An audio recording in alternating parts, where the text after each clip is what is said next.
Hello, I'm Steve Chicoine. My author website is freedomhistory.com.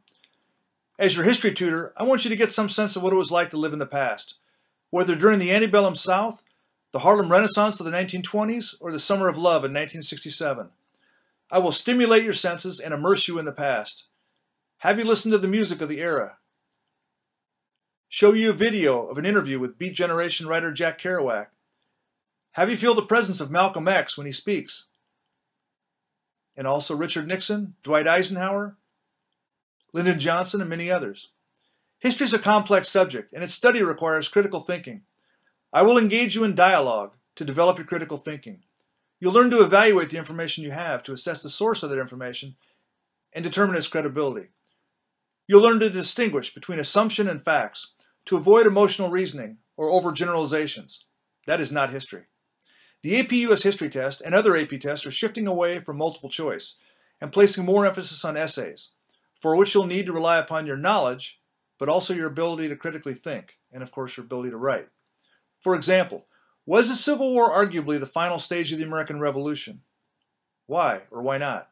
Was the election of Lincoln the cause of the Civil War, or was it simply the event that led to secession? Was the Civil War really a struggle over states' rights? We actually have documentation from Southern Congresses like South Carolina that slavery was the key issue. In fact, Southern aristocrats before secession actually opposed states' rights and used their control of all three branches of the federal government to restrict the northern states from obstructing slavery. Later, the Confederacy aggressively opposed the states' rights of its own member southern states. Was the Civil War really a war between the states, North versus South? Or did the aristocratic planners in the South manipulate the secession of their states and deny the voice and the vote of dedicated Unionists in the South? The Confederacy brutally crushed dissent. Southern aristocrats brilliantly persuaded those without a stake in the slavery issue to fight for their cause, even while the Confederacy allowed draft exemptions to major slave owners. The Lost Cause movement in the South after the war's end rewrote the history to create the myths, which became the distorted version. Now that, in and of itself, is a very interesting and important part of American history. Did the Emancipation Proclamation actually free the slaves, or was it the 13th Amendment to the Constitution?